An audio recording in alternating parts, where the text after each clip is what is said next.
Hi there, I'm Vaya, and welcome to Blanket Cat. Get cozy and get warm because this is gonna be a cute story. Oh, come in, come in.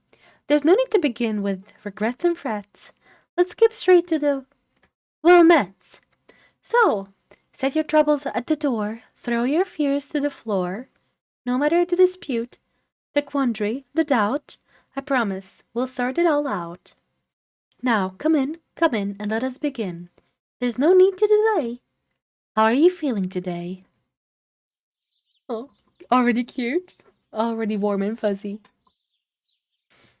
The morning sun is bright and cheery as you open your eyes. You return the world's greetings with a bleary eyed, wide mouthed, tail curling yawn. From your perch on the kitchen windowsill, you can see far into the valley below. Draped in pillowy mounds of freshly fallen snow, it glistens like a field of sparkling diamonds. Hmm, first snow of the season already? With a tree? E- each. You wriggle free from your tangle of blankets. You peer through the window, tail flicking softly as you watch the valley's swooping birds. Only a few flit to and fro this morning. A family of red and cream speckled grosbeaks, feathers vibrant against the snow. They dip through the field in low arcs, wingtip brushing the ground after one another, before flying high into the air, pressing against the blue sky. Hmm, what a boring show today. Perhaps when you return to the window later, another bird family will have arrived. Then they will have no choice but to wage a territorial battle against one another, vying for what little seeds remain accessible through the snow. Well, a kid can dream, right? You turn away from the window and drop to the counter below with a hearty thump.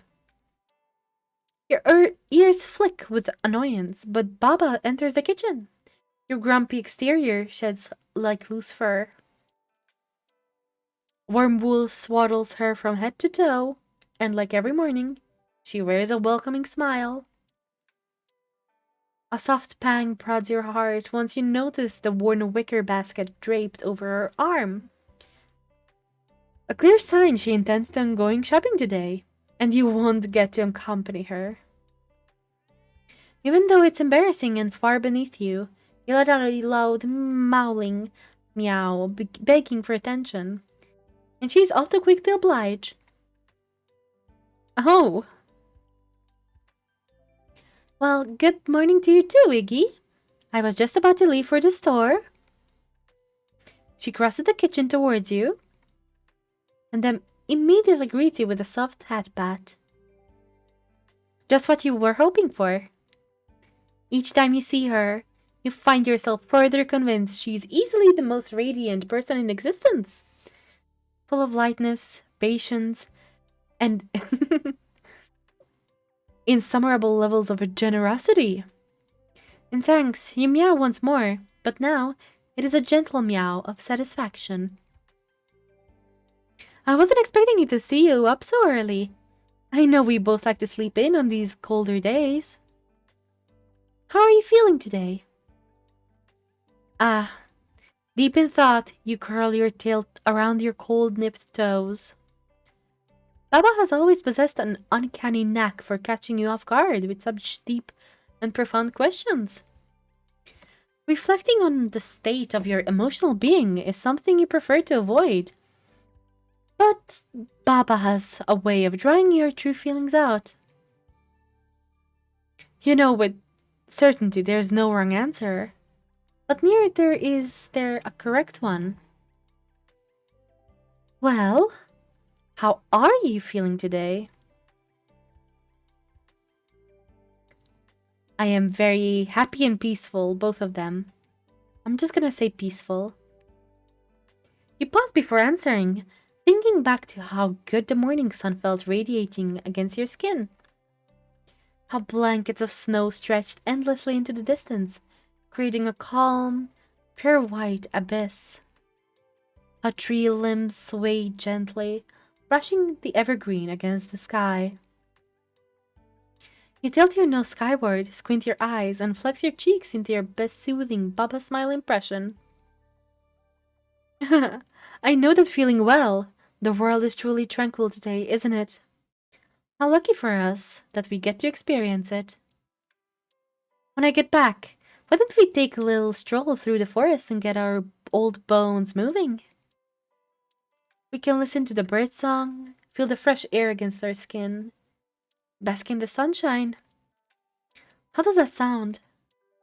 Baba scritches your chin around your ear and down your back, your favorite way to be pet. It doesn't matter what mood you're in. Anytime you're around Baba, it's impossible to control the purr that bubbles pleasantly from your throat. Oh ho ho! Aren't you just an Aren't you just an incurable lush today? Well, I promise more cuddles for you later. I best be off now. Onions are half off, and if I don't get to the store soon, I'll buy the whole lot. Again. Oh, don't give me such sad eyes. I promise, I'll drive safe, and I'll be back before you know it. 20 minutes or less. On my honor as a kitchen witch.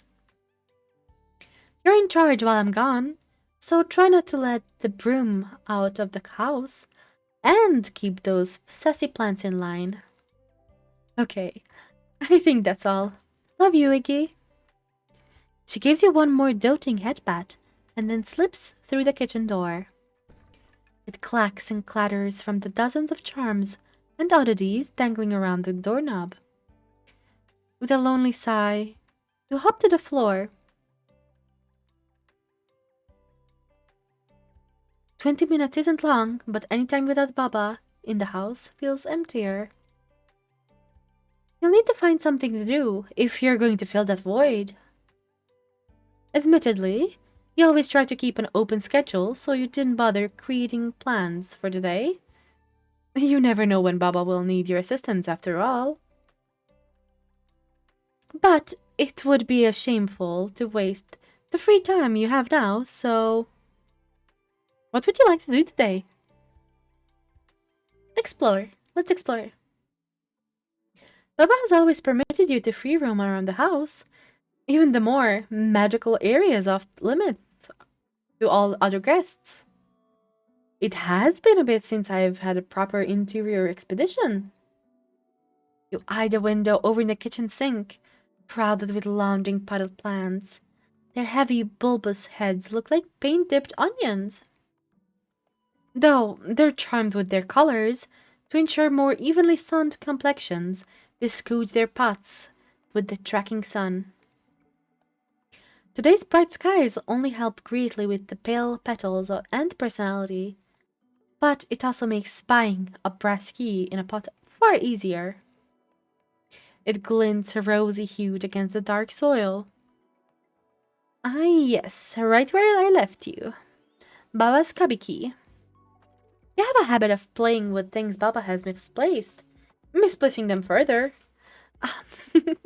How that key became hostage to the plans was part of yesterday's adventure.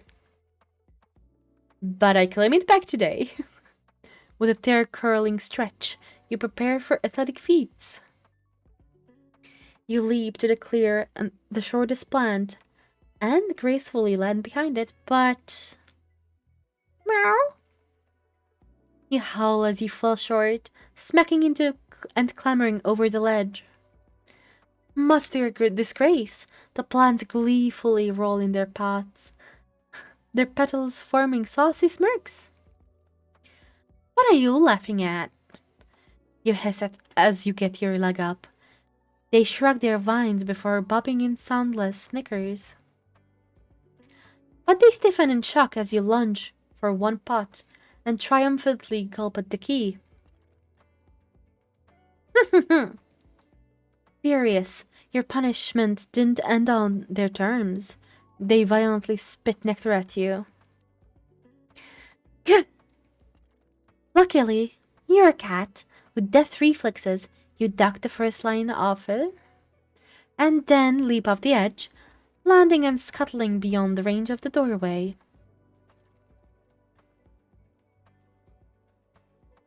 Skidding into the living room, you spit out the key and a mouthful of soil.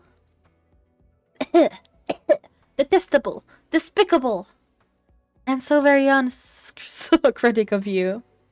You spot back woke up from Baba's radio through the doorway, but the plants are too busy scooting again for the window to have been righteously God. I'll criticize them later. For now... Meow? You have not a second thought when you're bowled over by a broom. The bundle bush pays you no mind as it sweeps up your dirt from the carpet. And the key! No! Cease! Desist!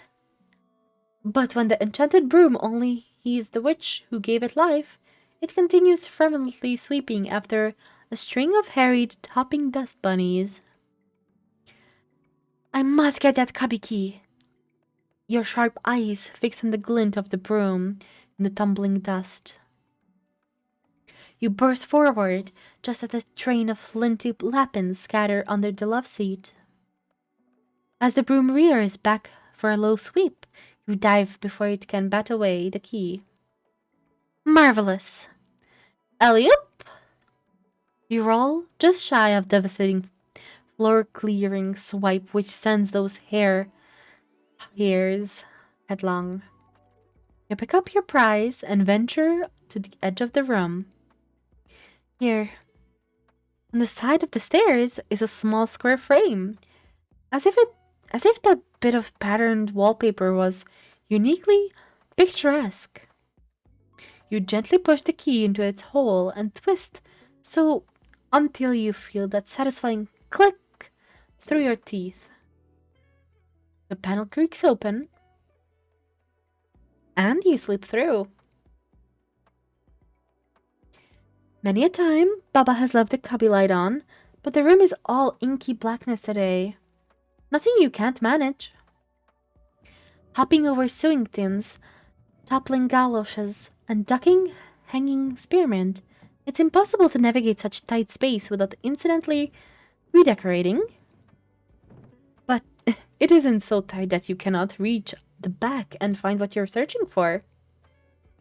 Shadows have different depths, and in the very back of this cubby, where the corner of the sloping ceiling and the walls don't quite meet, the darkness is observantly darker. That's just what you want, so you slip through the crack in that liquid way of most cats. You are now in the space behind the walls. In a modern home built of drywall and brick, a woolly insulation between keeps in the heat. But the gentle fluff that glows warmly in this house is not quite the same. Every step, skip, and slip as you climb makes it tremble like some ticklish soul, and its pulsing inner light shift in a rhythm like a sensible laugh. Or so it feels. It's just magic stuffing. It's not possibly alive. There it is! Illuminated by the underglow is a U-sized doorway. You leap and land neatly in the center. But before you relieve the kitchen error, something warm presses your belly and glinds on your mark. Your landing is perfect. Oh, I absolutely calculated that. Swishing your tail, you saunter onwards, leaving the soft light behind. But a few steps in, a wooden beam clocks your brow. Gah! Curses! Where did that come from? That wasn't there last time. Wait a second. The room is terribly cramped forcing you to duck into a private session of checkers between the Spore and Sprite and an itty mouse. The phosphorescent fungal furniture's light allows the two to skip their cheese morsels around the patterned board. Golly! The mouse exclaims as the sprite does a dastardly move across the board. Provolone pieces are seized by the sprite and viciously chomped. Not a crumb left for me. What are you little pests doing here? The sprite and mouse frightfully turn your furious face, looming above. The sprite slams their hands down on the toadstool table, releasing a smokescreen of spores that leave the animals sneezing. When they open their eyes, the sprite has absconded. You scared them away. It was a best 2 of 3, and we were tied. How troublesome. If I cared. A different room should be here. They shouldn't just shift about so quickly. Usually. Well, I wouldn't know much about that. You don't miss the mysterious sadness that wilts their whiskers. I'm very new to exploring. I'm trying to make friends in new places. Oh? Well, leave me out of it. Beep! You stomp into this narrow space and prowl around. The poor mouse scampers around your paws. I need the exit. The exit is through the attic. Oh! If it's an exit you need, I know a much better way. You think you know better than a long-lived and learned cat like me? I'm just offering since you seem pretty lost. Well, naturally, the turns are all backwards. Now get me out. Absolutely. Hold on. The little thing rushes over to a forgettable inset stone and throws all their weight on it. The floor rumbles.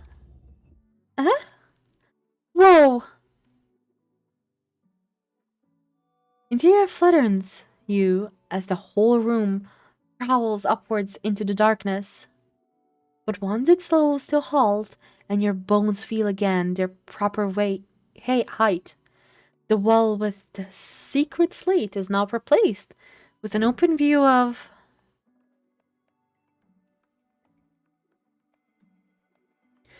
the living room? Up to a lower room? Preposterous. That didn't happen last time, but... Oh, I'm Peep, by the way. What's your name? Peep! You sweep back Peep with a flick of your tail, but the critter clings onto you as you leap onto the carpet. I am Ignatius, and you would be wise to remember my name. Oh, but your necklace says Iggy. You glower back at the dangling mouse child. 1, it is a collar, not a necklace. 2, only Baba might call me Iggy. Oh, but Iggy is much a cuter name. While I will admit that you are correct in your assessment, you should refer to me as Ignatius. Understood? Of course. Anything you say, Iggy. What was that? Nothing. You lower yourself eye level with the young mouse. Tell me, where are your parents? Aren't you a bit too young for independent exploration? I see. They're gone, Peep nods in answer. It is impossible to deny that the very sight of this pitiful being tugs at even the lowest chamber of your heart. You sigh. Very well. Since you assisted me earlier, I suppose I have no choice but to take you in under my tail. Go on, climb aboard my head. We will wait in the kitchen.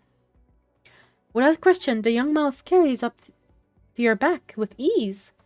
They situate themselves squarely in between your ears. What are we waiting for? Baba, she will know what to do with you. Now, I suggest you hold on. With your newfound friend, you return to the kitchen. At nearly every step, Peep lets out a small gasps of wonder.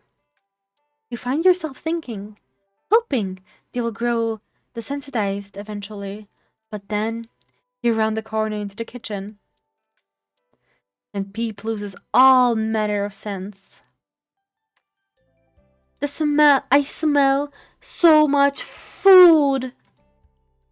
Fruits, bread, and Peep's little pink nose wiggles and wiggles as they lean forward in search of a stronger scent. And cheese! Hey, are you trying to pull out my fur? Sit still, up there. Peep answers your complaint with a gentle pat on the head. It almost reminds you of the way Baba pets your head. Almost. Sorry. You must behave while you're in here. Baba is a kitchen witch, so that makes the kitchen her most precious place. Oh yeah, who's Baba? You skid to the halt so fast, Peep nearly tumbles from your head. How long have you been living here? Well, let me think. I was born 24 days ago, I think. So, about that long. And you still don't know who Baba is? Typical mouse. Baba is my witch. She is kind, compassionate, patient, and loving. And she gives really wonderful chin scratches. Her nails are always trimmed to the perfect length. The scratches are wonderful. In fact, you have to fight back a purr just thinking about them. Oh, she's the old human? Yes, she is the old human. He plows down onto your head, their grip loosening on your fur. What do you think she'll do when she sees me? My papa always said to stay hidden from the humans so they didn't shoo us away. Or worse. You think about Peep's delicate ribs poking through their fur. No, Baba isn't like that. Most likely she will feed you and then bathe you. A horrified shiver scuttles down your spine at the thought of baths. Maybe I could just wash myself? Are you doing that already?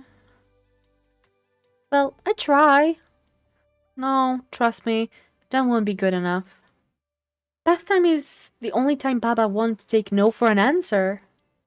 But it's worth it, because it means you get to cuddle with her after. Now, loosen your grip, and I will jump us up. In one fluid leap, you alight back onto your favorite window stool, the one with the best sun and the best views. Together, you and Peep peer through the glass panes, waiting for Baba's car to return. Any second now. There! A glint of sunbeams over a hill. The next moment, Baba's familiar truck is pulling into the driveway. You hop down and prance towards the doorway with Peep in tow. The little mouse burrows into your fur, hoping to stay out of sight. But you are too eager to pause and give them another rousing pep talk. The door cracks open, and immediately, you are beneath Baba's feet, thrilling and meowing, meowing and thrilling. Oh, you sweet thing. Why, I miss you too. Just 1 second while I set these bags down. Baba places 7 heaping bags of onions on the table, and you watch with predatory interest as a few roll down the counter onto the floor. Even small bits of loose, paper-like skin flutter down. Phew, here we go. What a haul that was. We should have more than enough to drink onion skin tea morning, noon, and night for months. Now, time for your pets. Baba reaches down to scratch her head, but her hand stops short. Iggy, what? Who is on your head? Is that a mouse? You curl your tail around your paws, waiting expectantly for Baba's incoming directives. Peep's grip on your fur tightens, and you can sense the barest of trembles quaking through their body. Oh my, poor thing looks absolutely frightened. What to do? What to do? Rhythmically, one of Baba's fingers taps her chin. Well, walks are always better with more people, right? Give me just a moment, and I'll need some mittens for our little friend. Baba reaches for Peep, and with a happy squeak, they climb into her hand. Satisfied, you purr. Baba is home safe. Your family has grown by one, and all is right in your little corner of the world.